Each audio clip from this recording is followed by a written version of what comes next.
¿Qué tal, amigos? Con ustedes nuevamente José Lara, portavoz de Adelante Reunificacionistas de Puerto Rico y España, con nuestro informativo Adelante TV Noticias para hoy domingo 20 de junio. En Estados Unidos, sus territorios y posesiones, hoy es el Día de los Padres. Muchas felicidades a todos los padres vivos y recordamos y elevamos una oración al cielo para todos los padres que se nos han adelantado, se nos han ido y ya no están con nosotros. Dedicaremos un tiempo el día de hoy en este informativo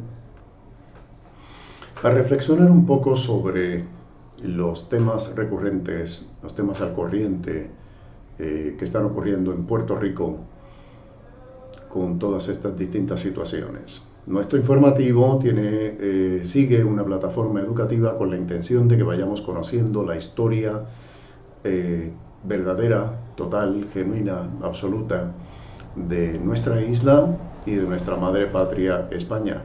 Historia que nos ha sido denegada desde el 1898 y especialmente desde 1900, cuando los americanos se hacen cargo de todo el gobierno de Puerto Rico y de la educación de los puertorriqueños. Se nos quita una serie de cosas, se nos enseñan cosas que nada tienen que ver con nosotros, se nos niega conocer nuestra realidad, nuestra historia, así pasan las generaciones hasta este año 2021 en el que nos encontramos. Pero nuestra juventud está despertando y también hay otros que no son tan jóvenes que también están despertando y dándose cuenta de una serie de cosas. Porque el puertorriqueño siempre se siente, en su relación con los gringos, siempre se siente como alguien que no es bienvenido, no se siente como parte de los que hemos viajado a Estados Unidos, los que hemos vivido en Estados Unidos, y gente que como yo fue por un tiempo bastante prolongado, unos 30 años de no sentirme nunca en casa, de no sentirme uno de ellos, de que ellos me lo acordaran cada vez que tenían una oportunidad, de que éramos diferentes, de que éramos una raza inferior, que éramos ignorantes, de que no podíamos hacer nada bien, que no podíamos llegar lejos. Sin embargo, dentro de la sociedad estadounidense hay artistas puertorriqueños, los ha habido y todavía los hay, artistas de Hollywood de primer orden. En las Fuerzas Armadas hay generales de 3 estrellas y más, hay almirantes en la Armada de los Estados Unidos, hay astronautas, hay científicos, hay muy buenos médicos, hay profesores universitarios, catedráticos, personas que han demostrado, aparte de los deportistas, en todos los deportes habidos y por haber, personas que han demostrado que ser puertorriqueño no es ser inferior, que ser puertorriqueño es ser diferente, distinto. Y esto tiene que ser así porque el puertorriqueño es hispano. El puertorriqueño no es anglosajón. Por más que lo quiera, no puede serlo. No nació anglosajón, no es hijo, no es descendiente de anglosajones. Es descendiente de hispanos. Lo lleva en la sangre, lo lleva en el ADN, lo lleva en los huesos. Muy bien. Vamos pues a ver brevemente. En primer lugar tenemos el problema con la compañía canadiense-estadounidense llamada Luma Energy, compañía que desde el día 2 de junio se ha hecho cargo de lo que era la antigua Autoridad de Energía Eléctrica. Las protestas que han habido, las amenazas que han habido, las peticiones al gobernador y a otros que han habido. El asunto es que este tipo de contrato, esta situación, es otra muestra más de cómo se impone el gobierno federal sobre el Estado Libre Asociado de Puerto Rico, sobre su gobierno, sobre su constitución, sobre su gobernador, sobre todo el pueblo puertorriqueño. Una inmensa cantidad de dinero tenía el gobierno federal asignado para ayudar a la reconstrucción, a la producción y distribución de la energía eléctrica en Puerto Rico, de la red eléctrica en Puerto Rico, pero con la condición de que se privatizara esta corporación del gobierno, la Autoridad de Energía Eléctrica, y no solamente se privatizara, sino que más bien la tomase una compañía estadounidense, no una compañía europea, no una compañía asiática, es decir, ni los chinos, ni los españoles, ni los franceses, ni nadie, solo los gringos. Y Luma Energy es en realidad un consorcio de varias compañías, algunas estadounidenses, otras canadienses. Estos buenos señores de Luma Energy no saben en lo que se han metido con el pueblo puertorriqueño. Podrán imponer su criterio, podrán imponer la forma de trabajar, pero si creen que aquí se les va a recibir con los brazos abiertos, se les va sencillamente a querer, les espera una desagradable sorpresa. El pueblo puertorriqueño es un pueblo bien testarudo. Y esto no lo digo como una falta, como un error, como una desventaja. El pueblo puertorriqueño es un pueblo bien testarudo y esto es lo que lo ha hecho sobrevivir. Sobrevivir a 122 años de coloniaje estadounidense, de infiltración de la cultura estadounidense, de querer cambiarnos los gringos, y no ha podido.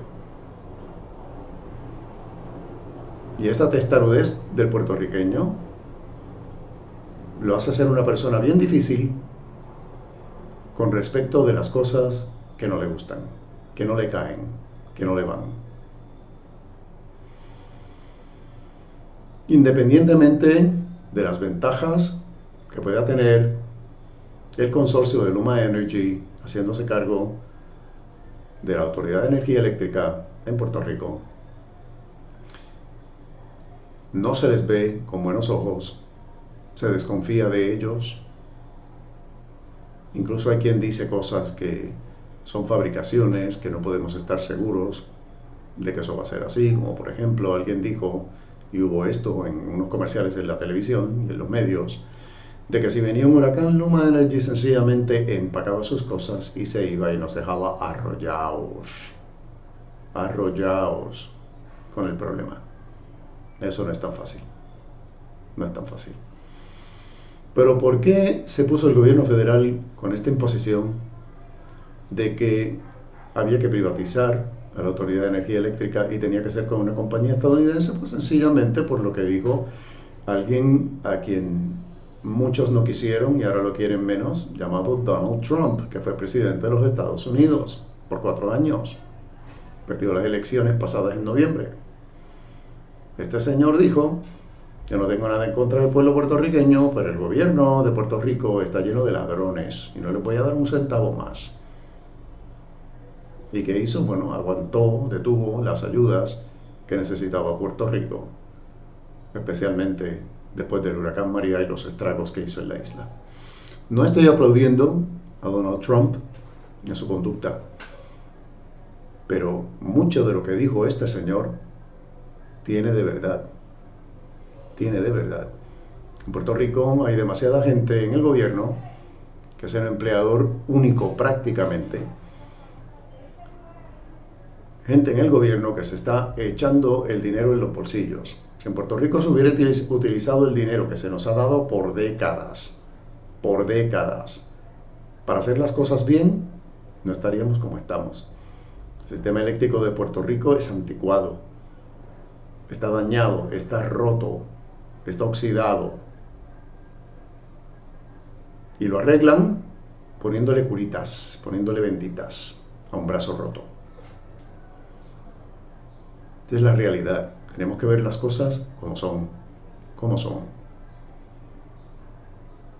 si no tenemos a nadie en Puerto Rico que seriamente se ponga a trabajar con estas cosas, para ningún lado que vamos.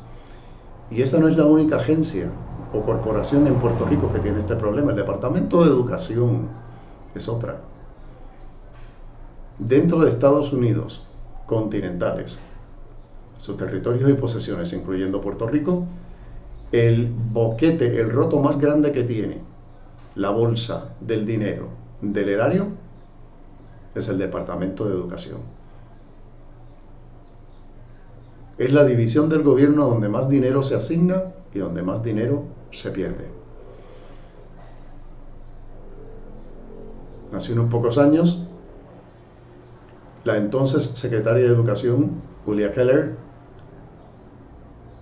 cerró un montón de escuelas. Ciertamente que la población de Puerto Rico ha disminuido, hay menos niños, o sea, que algunas escuelas sencillamente pues ya no estaban funcionales, porque sin estudiantes no hay escuelas. Pero otras escuelas que estaban trabajando muy bien, las cerraron. Y los estudiantes tuvieron que moverse. Ahora resulta que con la destrucción que hubo en la parte sur del país, especialmente por el terremoto y los sismos que no han parado, porque todavía están ocurriendo, de un montón de escuelas destruidas, el Departamento de Educación necesita poner a esos niños en alguna parte y dice, bueno, pues tenemos una serie de escuelas que podemos usar, pero venga, y no se había dicho que esas escuelas estaban dañadas, que no se podían utilizar. Ahora resulta que sí. Esto huele muy mal.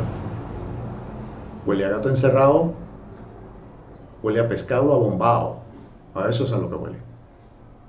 Y de esa misma forma, Luma Energy, el problema de la Autoridad de Energía Eléctrica, el problema del Departamento de Educación, hace unos días atrás se nos dijo en las noticias que 20 y pico de mil estudiantes fracasaron. No fracasaron. Fracasó el sistema. Y el sistema fue el que fracasó. Estos muchachos han sido víctimas de más de un año sin poder ir a clases apropiadas por el asunto de la pandemia. De que se les iba a dar clases virtuales, pero no tenían computadoras. Y si les daban computadoras, no tenían conexión al internet. ¿De qué les servía la computadora? Dígame usted.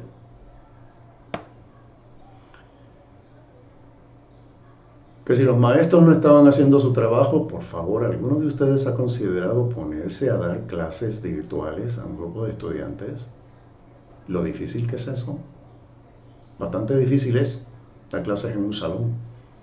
Imagínense dar clases virtuales. El montón de horas los muchachos mirando el monitor de la pantalla de una computadora y los efectos que eso crea en ellos. Es decir, una serie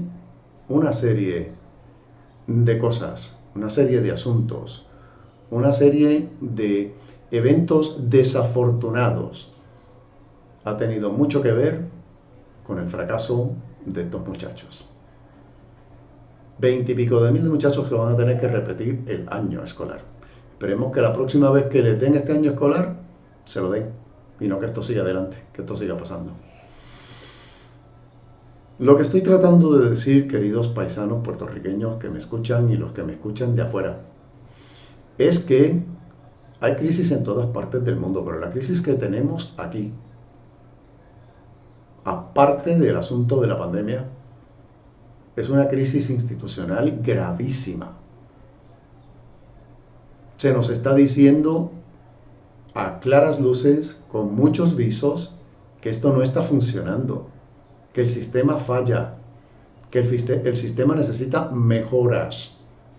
Y el pueblo se está dando cuenta, el pueblo se está cansando de estas situaciones. Económicamente, no crecemos, no podemos crecer. Tenemos una serie de limitaciones del gobierno federal, empezando por la ley de cabotaje, que no nos dejan crecer. Con una mala economía, no hay bienes y tampoco hay servicios. Y la gente sigue teniendo necesidades. La gente tiene que ir al médico, la gente necesita medicinas, la gente necesita muchísimas otras cosas más. Empleo. Y como eso no ocurre, es bien difícil de conseguir, entonces ¿qué pasa? La gente se va. Se van. Del 2010 al 2020, esos 10 años, el censo del 2020 arrojó que Puerto Rico perdió casi un 12% de su población. Señores, eso es casi 500,000 personas, es decir, 500,000 de gente. Mientras menos gente hay, más sufre la economía, menos trabajadores. Entonces, otro de los grandes problemas que tenemos es que mientras exista lo que llaman el PUA, que les está pagando a un montón de gente que se mataban trabajando por el mínimo federal, pues esas personas no quieren ir a trabajar, no quieren regresar a sus trabajos, prefieren quedarse en casa y seguir cobrando el PUA hasta que les dé. Entonces eso crea una serie de situaciones que se complican y se complican y se complican y se siguen complicando cada vez más. Se necesitaban más de 300 obreros para ir a recoger en la agricultura. Se hizo múltiples anuncios comerciales en todas partes. La gente no quiso. Por el mal sueldo y el maltrato que hay en este tipo de trabajos, de empleos. Y no le quedó más remedio a estas compañías que ir a buscar extranjeros y traerlos a Puerto Rico para recoger tomates y tal. Encima de eso, la crisis fue tal que una de las compañías más grandes de producción de tomates en Puerto Rico, y sí, era una compañía americana, una compañía estadounidense, no local, tuvo que cerrar y marcharse. Eso fue lo que ocurrió. Y esto es toda una cadena de eventos desafortunados, porque cada vez más no tenemos, no producimos, tenemos que importar, tenemos que traer de fuera. Ahí vuelve la ley de cabotaje y tantísimos otros problemas que hay en Puerto Rico, donde hay tierra para cultivar, pero si tan mal van a tratar a la gente, ¿quién va a querer ir a trabajar en esos sitios? Ahora mismo hay un montón de personas de la tercera edad, como este servidor de ustedes, que es de la tercera edad, está sobre los 60 ya, que después de jubilados y acogidos al Seguro Social hemos tenido que regresar al trabajo, al lugar de trabajo, aunque sea a tiempo parcial. ¿Por qué? Para poder cumplir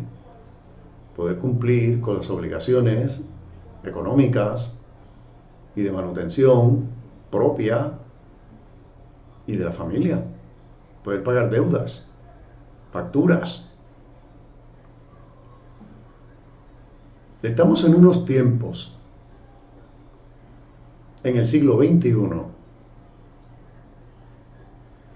en donde las instituciones que tenemos, y ninguna de ellas es nuevecita, ninguna de ellas comenzó ayer. Las instituciones que tenemos son bastante viejas, tienen bastante tiempo. No es lo mismo una institución que se fundó en el año 1952 que ahora. Las cosas, querrámoslo o no, han cambiado. Y si han cambiado, entonces tenemos que adaptarnos. Tenemos que adaptarnos. El cambio no es una cosa mala.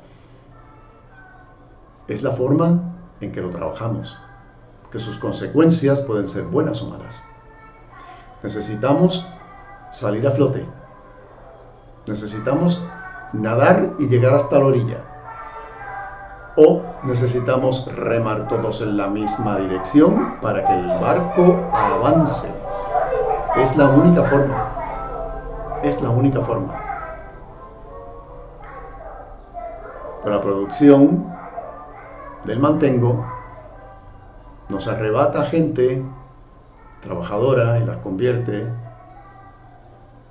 en vagonetas, en mantenidos, en cualquiera que se vaya por la vida fácil. No critiquemos ni condenemos a estas personas. Hay un dicho muy español que dice, a quien le amarga un dulce, ¿no? ¿A quién le amarga un dulce? Pues si tenemos gente en el gobierno que va a estar dándole a otros, en vez de aprovechar para ponerlos a trabajar, ponerlos a crecer, a producir, empoderarlos, pues mira, cualquiera prefiere estar cómodo y que le sirvan el plato, a tener que doblar el lomo, hacer callos en las manos y embarrarse la frente de sudor para poder ganarse el pan. Esa es la realidad. Entonces todas estas personas que no tienen nada que hacer, nada más que esperar a que les llegue el cheque, tienen mucho tiempo libre entre sus manos, y en vez de ponerse productivos, lo que hacen es meterse en líos. Un montón de problemas sociales tienen mucho que ver con el trabajo, con la remuneración, con la educación. Este problema está por todas partes del mundo. Vamos en caída libre. Y si no nos ponemos a tratar de arreglar las cosas, nos vamos a lamentar mucho después. No me gusta ser alarmista y no soy pesimista. Soy más bien realista. Pero la realidad en este momento histórico que les estoy hablando, lo único que nos dice es, esto no se va a poner mejor, se va a poner peor. No para asustarnos, sino para promovernos, para animarnos. Para eso. No olviden, por favor, que los problemas no son otra cosa que una grandísima oportunidad para hacer maravillas. Muchísimas veces en la historia de la humanidad ha habido gente, ha habido pueblos enteros, naciones, que se han superado precisamente porque decidieron tomar el toro por los cuernos, decidieron bregar con el problema. Y se pusieron creativos y lograron resultados. Aceptaron el cambio y lo trabajaron. He mencionado el Luma Energy y la educación, la economía del país, pero no son los únicos problemas que tenemos. Seguimos con gente mintiendo al pueblo puertorriqueño, prometiendo lo que no pueden dar, como la estadidad, como el Estado libre asociado mejorado, como una independencia que es inalcanzable. La única independencia que podemos tener es si nos la imponen los gringos. Y yo voy a ver quiénes van a ser los primeros, entre los pocos independentistas que tenemos, que van a salir corriendo a subirse a un avión para largarse de Puerto Rico, si eso ocurre. Seamos adultos, vivamos en la realidad, no en la fantasía. La fantasía es entretenimiento, solamente eso. Pero hay que llegar al momento de dejar el entretenimiento y ponernos a trabajar. Piensen en esto. Déjennos sus comentarios, sus preguntas. No olviden suscribirse en la parte de abajo de la página. Y nos veremos la semana que viene. Nuevamente, un fuerte abrazo, un gran saludo y cariño a todos los padres en su día. Este ha sido José Lara, portavoz de Adelante Reunificacionistas de Puerto Rico y España, con nuestro informativo Adelante TV Noticias para hoy domingo 20 de junio. Nos veremos la semana que viene. Por más serios que sean los temas que a veces tratamos, que reine la alegría en nuestros corazones y no la desesperación. Que encendamos una luz en vez de maldecir las tinieblas. Que recojamos los platos rotos, los echemos a la basura y agarremos un plato nuevo o salgamos a buscarlo. Hasta entonces, que estén muy bien.